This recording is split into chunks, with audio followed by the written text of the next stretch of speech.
കരിമ്പാറ കെട്ടുകൾക്കുള്ളിൽ കൈവിരൽ കൊണ്ട് തുറന്നിട്ട് ഏറ്റവും വലിയ ഫ്ലാറ്റ് വെച്ചവരാ സമൂത് ഗോത്രം. അതുവരെ നമ്മളാരും എത്തിയിട്ടില്ല. കൈവിരലുകൾ കൊണ്ട് കരിമ്പാറ കെട്ടിനെ തുറന്നിട്ട് അതിന്റെ ഉള്ളിൽ കോട്ടകൾ വെച്ച് കിടന്നുറങ്ങിയ സമൂഹം. ആ സമൂഹത്തെ അല്ലാഹു ഭൂമിയെ ഉറഞ്ഞു തുള്ളിയിട്ട് നശിപ്പിച്ചതെങ്ങനെയാ?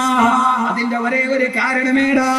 അല്ലാഹു തന്നെ പറയട്ടെ, വകാന ഫിൽ മദീനതി തിസ്അതു റഹ്തിൻ യുഫ്സിദൂന ഫിൽ അർള് വലാ യുസ്ലിഹൂൻ.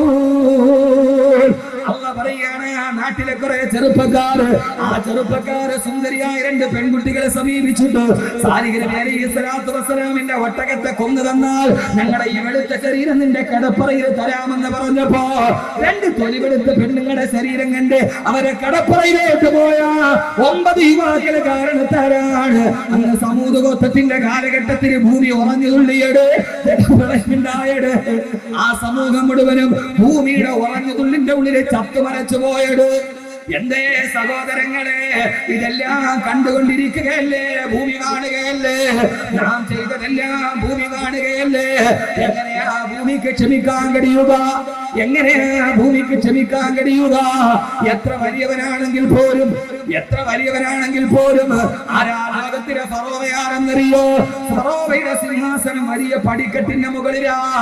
1000-ലധികം പടിക്കെട്ടുകളുടെ മുകളിലൂടെ കയറി അതിന്റെ മുകളിൽ സിംഹാസനത്തിൽ ചാരി അഹങ്കാരിയല്ല ഫറോവ. ഓരോ പടിക്കെട്ടിന്റെ ഇരുഭാഗത്തും പരിപൂർണങ്ങളായ പെൺകുട്ടികളെ നിർത്തിയിട്ട് അവരുടെ 2 മാറിടങ്ങൾ പിടിച്ചിട്ട് സ്ഫടിക വിട്ടി കയറി സിംഹാസനത്തിലിരുന്ന അഹങ്കാരിയല്ല ഫറോവ. ആ ഫറോവയെയും അല്ലാഹു കൈകാര്യം ചെയ്തത് ഈ ഭൂമിയുടെ കടലിലിട്ടിട്ടാണെന്ന് വിശുദ്ധ ഖുർആൻ. അല്ലാഹു നമുക്ക് ബോധം നൽകട്ടെ. ഈ ഭൂമി എന്റേതാണടാ. പള്ളിയിലെ കാവിയാര് പറഞ്ഞാലും ആരൊക്കെ പറഞ്ഞാലും ഈ ഭൂമി എന്റേതാണടാ. എന്റെ കയ്യിൽ പണമുണ്ടടാ. എന്റെ കയ്യിൽ ATM കാർഡ് കൊണ്ടുപോയി ATM ഇട്ടാല് പളുപളുത്ത നോട്ട് വരുമെന്ന് പറഞ്ഞ് പള്ളിയിലെ കാവിയാരെ പടിയടച്ച് പിണ്ഡം വെച്ച് മകന്റെ കമ്മിറ്റിയെ വീട്ടിൽ നിന്ന് ഇറക്കി വിട്ടിട്ട് ഞാനാണടാ വലിയവനെന്ന് പറഞ്ഞ ഫറോവയുടെ ഭൂമിയെ കുറിച്ച് രണ്ടാമത് ഞാൻ പറയുകയാണ്. ഈ ഭൂമിയുടെ മുകളിൽ അഹങ്കാരം പറഞ്ഞവനെയാണ് അല്ലാഹു ലോകത്തിലെ ഏറ്റവും വലിയ ദാരുണ മരണം കൊടുത്തത്. ചിന്തിച്ചോളി. അല്ലാഹു തൗഫീഖ് നൽകട്ടെ. ഭൂമിയുടെ രണ്ടാമത്തെ പ്രത്യേകത ഖുർആൻ പറയും. അല്ലാഹു മനസ്സിൽ നിന്ന് അഹങ്കാരമൊക്കെ മാറ്റി തരട്ടെ. ആരാണ് മൂസാ നിന്റെ അല്ലാഹുവിനെ കുറിച്ച്? മൂസാ നബി പറഞ്ഞു, അല്ലദീ യുനസ്സിലുൽ ഗൈസ, ആകാശത്തിൽ നിന്ന് മഴ വർഷിപ്പിച്ചവനാ എന്റെ അല്ലാഹ്. ഇനി ഭൂമി കരയണ സമയമൊക്കെ ഉണ്ട്. എല്ലാം ഞാൻ പറയാം. ഭൂമി തുള്ളണ സമയമുണ്ട്, ഭൂമി കരയണ സമയമുണ്ട്, ഭൂമി എതിരെ വേളു ചൂണ്ടണ സമയമുണ്ട്. അല്ലാഹു 3 സമയം നമുക്ക് നന്നാക്കി തരട്ടെ. അല്ലാഹു നമ്മളെ സ്വീകരിക്കട്ടെ. ഈ ഒരു നിശബ്ദം നോക്കി ഒരു സൂചി ചാക്ക് എടുക്കുന്ന നിശബ്ദം. എത്രയോ വയസ്സായ ആളുകളുണ്ടാവും. എല്ലാവരും നിശബ്ദമായി നിൽക്കാൻ അല്ലാഹു കബൂലാക്കട്ടെ. എന്റെ പ്രിയപ്പെട്ട സഹോദരങ്ങളെ, ഭൂമിയുടെ കാര്യത്തിൽ അഹങ്കാരം പറഞ്ഞവനെയാണ് ഭൂമി എന്ത് ചെയ്തത്? ആകാശത്തിൽ നിന്ന് മഴ വർഷിപ്പിക്കുന്നവൻ എന്റെ അള്ളാഹ് എന്ന് പറഞ്ഞു. മൂസാ നബി പൊട്ടിത്തിരിച്ചിട്ട് പറഞ്ഞു, മൂസ എന്നാലും നിന്റെ അള്ളാഹ്ക്ക് മേലെ ഞാനാരാ? ഇവിടെ അള്ളാഹ്ക്ക് മേലെ വളർന്നവന്മാരൊക്കെ ഉണ്ടായിരുന്നു. ഇവിടെ അള്ളാഹ്ക്ക് മേലെ വളർന്നവന്മാരൊക്കെ ഇവിടെ ഉണ്ടായിരുന്നു. ഇവിടെ പൊന്നുമോനെ, ഈ സമ്പത്തും ഈ അഹങ്കാരം ഓരോരുത്തരെയും തുണച്ചിട്ടില്ല, ഇനി തുണയ്ക്കും. ആ ഒരു അഹങ്കാരം ആർക്കും. നമുക്ക് ഇച്ചിരി പച്ച പണം ഇങ്ങോട്ട് ഒരു ATM കാർഡ് ഇട്ടാലേ പെട്രോളുകൾ കൊണ്ട് കുറെ ഉച്ചിഷ്ടം ഗൾഫിൽ നിന്ന് വന്നു. ഇവിടെ കുറച്ച് പണവും നമുക്ക് ATM കാർഡ് ഇട്ടാൽ കിട്ടി. സർവ്വ പെണ്ണിന്റെ കയ്യിൽ ATM കാർഡ് ഉണ്ട്, സർവ്വ ആണിന്റെ കയ്യിൽ ATM കാർഡ് ഉണ്ട്. കൊണ്ടയിട്ടാൽ കിട്ടും. പച്ചപ്പളപ്പിന്റെ നോട്ടുണ്ട്. മൂസ നിന്റെ അള്ളാഹ്ക്ക് മേലെ ഞാനാന്ന് പറഞ്ഞ ഫിറോൻ. എന്താ നിന്റെ അള്ളാഹ്ക്ക് മഴ പെയ്യിപ്പിക്കണമെങ്കിൽ ഭൂമി വേണ്ടേ? ഭൂമി ആരുടേതാ? അനല്ലദീ മുൽക്കു മിസ്റ വഹാദിഹിൽ അൻഹാറു തജ്രി മിൻ തഹ്തി. ഈ മിസ്ർ എന്റേതാണടാ. ഞാൻ പോട്ടെ എന്ന് വിചാരിച്ചത് കൊണ്ടാണ് ഈ നൈല് പോലും ഒടുങ്ങുന്നത്. ഞാൻ വേണ്ടാന്ന് പറഞ്ഞ ഈ നൈല് പോലും അടങ്ങുമായിരുന്നില്ല എന്ന് പറഞ്ഞ ആളല്ലേ ഫിറഔൻ. ഫിറൗന്റെ സിംഹാസനമേടാ. 1000 പടിക്കെട്ട്, അതിന്റെ മുകളിലാണ് സിംഹാസനം. 1000 പടിക്കെട്ടിന് മാറിടം തുറന്നിട്ട് സുന്ദരികളായ പെൺകുട്ടികളെ. ഫിറൗന്റെ പടിക്കെട്ടിന് ഗോവണിക്ക് സ്റ്റെയർ കേസ് ഉണ്ടായിരുന്നില്ല. ആരാ ഫിറൗൻ?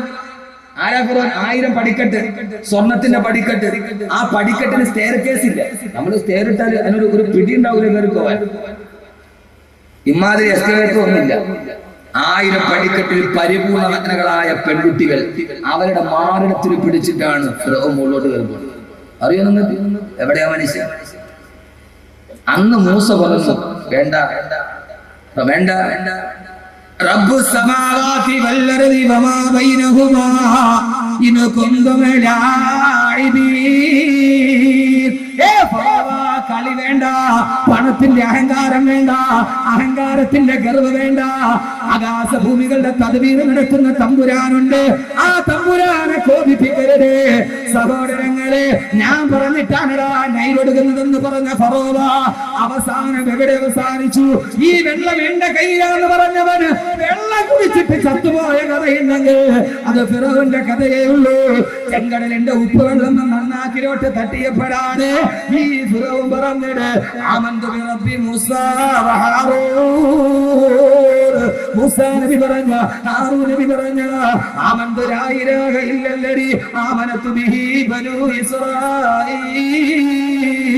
ബനൂ ഇസ്രായീൽ പറഞ്ഞ ഞാൻ വിശ്വസിക്കുകയാ, അല്ലാഹുവേ നീ മതി എനിക്ക്, പടച്ച റബ്ബ് മതി എന്ന് പറഞ്ഞ് ആ ഫിറൗനാണ് മരിക്കുന്ന സമയത്ത് പൊട്ടിക്കരഞ്ഞ ഫിറൗൻ ചെങ്കടലിന്റെ ഉപ്പ് വെള്ളത്തിൽ കിടന്ന് ചത്തുപോയാൽ സഹോദരങ്ങളെ ഫിറൗൻ എവിടെ പോയി? അല്ലാഹുവിന്റെ ഖുർആൻ ഭൂമിയെ കുറിച്ച് പറയുന്നത് ഭൂമിയുടെ മുകളിൽ അഹങ്കാരത്തോടെ ചവിട്ടി നടന്നവനെ ആ ഭൂമി തന്നെയാണ് കൈകാര്യം ചെയ്തത്. ഒട്ടാതെ മുന്തുള്ളി ഫിഞ്ചോരക്കെട്ട പിന്നീന്ന് കാഷ്ടമ ചുമന്നോരു കൊട്ട റൂഹൊന്ന് വിട്ടാൽ സത്ത ചകമല്ല കൊട്ട പറനിന്റുടൽ കെന്ത് ബഹുമാനം പൊട്ട. കേട്ടിട്ടുണ്ടത്? ഈ പാട്ട് കേട്ടിട്ടില്ല? പൊട്ടാനി മുന്തുള്ളി ഫിഞ്ചോരക്കെട്ട പിന്നീന്ന് കാഷ്ടമ ചുമന്നോരു കൊട്ട റൂഹൊന്ന് വിട്ടാൽ ചത്ത ചകമല്ല പൊട്ട പറനിന്റുടൽ കെന്ത് ബഹുമാനം പൊട്ട. പകൽ കണ്ണടച്ചാൽ ഇരുളാമ പൊട്ട, സ്വന്തം തെളിച്ചാൽ പതിറാമ പൊട്ട, നട്ടാൽ നെല്ല് വിളയൂമ പൊട്ട, നാരായം വിട്ടാസ് ചുറ്റൂമ പൊട്ട. അകക്കണ്ടുറന്നൊന്ന് നോക്കിക്കെ മൂടാ, അകക്കണ്ടുറന്നൊന്ന് നോക്കിക്കെ മൂടാ, ഉത്സാരമോത്താലുറങ്ങാമോ കേടാ. അകക്കുൾ തുറക്കുൾ അടക്കല്ല മാടാ, മൂടിട്ട ചെപ്പിൽ മുത്തുണ്ട് കേടാ. പാടിപ്പടിക്ക് മലബാറിലെ കുട്ടികള് ആണത്തമുള്ള മാപ്ര ശുഭതാക്കളുടെ മക്കളാണെങ്കിൽ ലോകത്തിന്റെ സാമ്രാജ്യത്വത്തിനോട് നെഞ്ചി വിരിച്ചു നിന്ന് മറുപടി പറഞ്ഞ വൈശാലിക അധിനിവേശത്തെ അറബിക്കടലിന്റെ അരമാല കടത്തിയിട്ട് വിട്ട മക്കളാണെങ്കിൽ പൊന്നു പെങ്ങളെ മണിക്ക് ലോകത്തുള്ള 140 രാഷ്ട്രത്തിൽ ഏതൊക്കെ പെണ്ണ് തുണി വിരിഞ്ഞാടിയാലും അത് കാണുന്നതിനപ്പുറം ധൈര്യമുണ്ടോ അതിനൊക്കെ സഫലമായ കാടാണ് സുജായി മുഹമ്മദ് മുസ്ലിയാരുടെ സഫലമാല. മലബാറിലെ ആണത്തമുള്ള ആൺകുട്ടി പാടി നോക്ക്. അല്ലാതെ ഞാൻ കെട്ടിയ പെണ്ണിന് ചന്തം കുറവാന്ന് പാടിയാലേ സുക്കൂനായിട്ട് നല്ല കാത്തു കസറാണെങ്കിൽ പറയാൻ പറ്റുമോ? ചന്തത്തിന് കസറായി പോയാലേ പിന്നെ അത് വെളിയിൽ പറയാം. അത് ഉണ്ടെങ്കിൽ തന്നെ പറയാൻ പറ്റുമോ? എന്താ സഹോദരൻ അതുകൊണ്ട് കിട്ടിയതെന്താ? ആവാസത്തിന്റെ നാട്, ആവാസത്തിന്റെ അശ്ലീലതയുടെ എന്റെ പ്രിയപ്പെട്ട സഹോദരങ്ങളെ പാടി നോക്ക്. സിഗായി ചോദിക്കട നീ ആരാടാ മനുഷ്യ, നീ ആരാടാ വിളിച്ച് പറയാതെ വല്ലപ്പോഴൊന്നും പോകാൻ പറ്റൂല. എടാ ഈ പണത്തിന്റെ പേര് നീ എന്ത് നെഞ്ചു വിരിച്ചിട്ടാ ഇതിനേക്കാണ് ആടിയവന്മാരുണ്ടായിരുന്നത്. എന്തിയെ പള്ളിക്കാട്ടിലെ മണ്ണിനോട് ചോദിച്ചു നോക്ക്. അരിസ്റ്റോട്ടിൽ അടങ്ങിയതും അവിടെയാ, നെപ്പോളിയൻ അടങ്ങിയതും അവിടെയാ.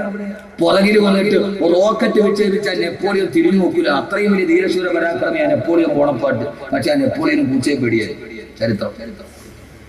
പുറകിൽ വന്ന് ബോംബിട്ടാൽ നെപ്പോളിയൻ തിരിഞ്ഞു നോക്കില്ല. ആ നെപ്പോളിയൻ പൂച്ചയെ പേടിയായിരുന്നു എന്ന് ചരിത്രം. സഹോദരങ്ങളെ ആ മനുഷ്യനും മലന്ന് കിടന്നു, ഫറോവയും കിടന്നു. ശരിക്കണം ഫൊട്ട, ഫൊട്ട എന്നാണ് ഫൊട്ട്, ഫായാണ്. ചിലയിടത്ത് അങ്ങനെയുണ്ട്. ലക്ഷദ്വീപിൽ പൈസ പോയിട്ടില്ല, ലക്ഷദ്വീപിൽ അവിടെ ഫായാണ്, ഫാ പറയുന്നു. ഞാൻ ലക്ഷദ്വീപിൽ അമ്പ്രോത്തിൽ പകരു പൊന്നു ഹബീബേ, പിന്നെ ഞാൻ പോയിട്ട്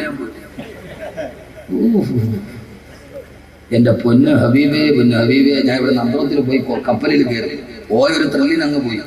അവിടെ പോയി 10 ദിവസം 15 ദിവസം കപ്പല് സമരം, ഒരാള് മരിച്ചു, കപ്പല് സമരം, തിരിച്ചു വരാൻ കുടുങ്ങി വേറെ ഒന്നില്ല. ഞാൻ എന്റെ ഭാര്യ മക്കളെ ഞാൻ ഇനി കാണില്ല. അവസാനം ഏതായാലും ലക്ഷദ്വീപുകാർ ഒരു കാര്യത്തിൽ മാന്യമാരെ വാതൊക്കെ കഴിഞ്ഞു, പക്ഷെ കപ്പലില്ല. പക്ഷെ അവരെന്ത് ചെയ്തു എന്നറിയോ? അവരന്ന് PM സയ്യിദിന്റെ മകനെ ബന്ധപ്പെട്ട് ഹെലികോപ്റ്റർ ചാർട്ട് ചെയ്ത് അവിടെ നിന്ന് അന്ത്രോത്തിന് നേരെ കവരത്തി. അവിടെ നിന്ന് ഹെലികോപ്റ്ററിൽ അഗത്തി ദ്വീപില് ഹെലികോപ്റ്ററിലെ അറബിക്കടലിന്റെ മുകളിൽ കൂടെ ആ തുമ്പിമാരിയിരിക്കുന്ന സാധനത്തിൽ ഇരുന്നിട്ട് പോയ പോക്ക് ഞാൻ ഖുർആൻ മനപ്പാടമാക്കി മുഴുവൻ അതിനകത്തിരുന്നേ പോകുന്നു. ഹാഫിളായതുകൊണ്ട് അലിഫ്ലാമി പോലെ സൂറത്തിന്റെ ആ സ്വരം ഓതാ ഒരു വിഷമം ഉണ്ടായില്ല. എന്റെ പൊന്നിന് സഹോദരങ്ങൾ ഇത് കണ്ടോണ്ടിരിക്കുകയല്ലേ, രണ്ടൂന്ന് നീട് അതി വലിക്കുമ്പോൾ പൊങ്ങിനെ താഴെ. അവിടെ നിന്ന് അഗത്തി എന്ന് പറഞ്ഞാൽ ആകെ 2 കിലോമീറ്റർ ഉള്ളൂ. എയർ ഇന്ത്യയുടെ ഫ്ലൈറ്റ് പോയിട്ട് ആ വിമാനത്താവളത്തിൽ ബ്രേക്ക് ഇട്ടിട്ട് കിട്ടിയില്ല. എയർ ഇന്ത്യ അല്ലേ, ബ്രേക്ക് ഉണ്ടോ ഇല്ലെന്ന് പറയാൻ പറ്റൂല, സാധനം അതല്ലേ. ആ സാധനം ഇന്നേ വരെ കൃത്യത്തിന് പറഞ്ഞിട്ടില്ലാത്ത ആ സാധനം ബ്രേക്ക് ഇട്ടിട്ട് കിട്ടിയില്ല. പിന്നെ അറബിക്കടലില്ല സാധനം, കാരണം എയർപോർട്ട് അത്രേ ഉള്ളൂ. അവിടെ നിന്ന് അവര് വകുത് കഴിഞ്ഞിട്ട് വെറുതെ വിട്ടില്ല. അവര് നേരെ എന്ത് ചെയ്തെന്നറിയോ, ഹെലികോപ്റ്ററിൽ തന്നെ ഇവിടെ ഫ്ലൈറ്റ് ടിക്കറ്റ് എടുത്ത് ഇവിടെ എത്തിച്ചു. അക്കാര്യത്തിൽ നമ്മളെ മാതിരിയല്ല. നമ്മളെ ഖത്തീബിലെ കല്യാണത്തിന് അങ്ങോട്ട് ബെൻസിൽ കൊണ്ടുപോകും, ഇങ്ങോട്ട് കപ്പലിൽ നിന്നിട്ട് ഓട്ടോ വിളിച്ചു വരാം. അത് വേറെ കാര്യം. ഹലാലായി കഴിഞ്ഞാൽ തീർന്നു. വോട്ട് ചെയ്യാൻ വേണ്ടി 90 ഉമ്മുമാനെ തോളി കയറ്റി കൊണ്ടുപോകും. പാവം അവിടെ ഇട്ടിട്ട് വോട്ട് കഴിയുമ്പോൾ അവിടെ തിണ്ണലിട്ടിട്ട് വരും. പിന്നെ അവരുടെ മക്കൾ അന്വേഷിച്ച് പോകണം. 90 ഉമ്മുമാനെ കാണാനല്ല, നോക്കി പള്ളിക്കൂടത്തിൽ തിന്നാൻ കിടക്കും. അത് പിന്നീട് സഹോദരങ്ങളെ അവിടെ പായാണ് പറയാ. ഞാൻ അവിടെ ഒരു കുട്ടി വന്നു, പാ പറയുന്നുണ്ട്. ഞാച്ചു മോനെ എവിടെ പോയി? ഈ സ്കൂളിൽ പോയി. ഞാച്ചു ചോറുണ്ടോ? ഉണ്ടു. എവിടെ നിന്നാ? സ്കൂളിൽ നിന്ന്. ഞാച്ചു ചോറിന് എന്താ കറി? ഫയറും കൂടി പുഴുങ്ങിയത്. ഫയറിംഗിൽ പുഴുങ്ങിയത്, പയർ പുഴുങ്ങിയതെന്നാണ് എന്റെ ഫയറും കൂടി പുഴുങ്ങിയതാന്ന് പറഞ്ഞു. ഞാനിക്ക് മനസ്സിലായില്ല. അവിടെ ഫായ, ഇവിടെ ശരിയായി ചോദിക്കുക, മോനെ ഒന്ന് ചിന്തിക്കുക, ഇത് മാത്രം കേട്ടിട്ട് നിങ്ങൾക്ക് പോയ എടാ നീ എന്ത് കണ്ടിട്ടായി അഹങ്കരിക്കണം? ആരോടാ ഈ മത്സരം? ആരോടാ ഈ വൈരാഗ്യം? നീ ആരാ? ഈ നെഞ്ചു മിരിച്ചിട്ട് ഇങ്ങനെ അങ്ങോട്ട് നിന്നിട്ട് എവിടെ സെക്രട്ടറി ഈ മുണ്ടുമ്പൊക്കെ ഇങ്ങനെ നിൽക്കുക. ഞാൻ ഈ പറയുന്നത് ഇവിടുത്തെ ഒരു കഥാപാത്രമായിട്ട് വന്നില്ല കേട്ടോ. ഞാൻ എന്താ കഥ? ഹറമിന് പോയി, ഞാൻ പറഞ്ഞത് ഹറമിന് പോയി ഇഹ്റാമിന്റെ വസ്ത്രത്തിൽ നിൽക്കുക. ഹറമിന്റെ മത്താബിന് 2 ഹാജിയാക്കന്മാർ വഴക്കായി. അമീറായി ഉസ്താദ് പറഞ്ഞു, ഹറമാണേ സൂക്ഷിച്ച് വർത്താനം പറയണം, ഇഹ്റാമിന്റെ മുണ്ടങ്ങോട് വെക്കിട്ട് എന്തോന്ന് ഹറം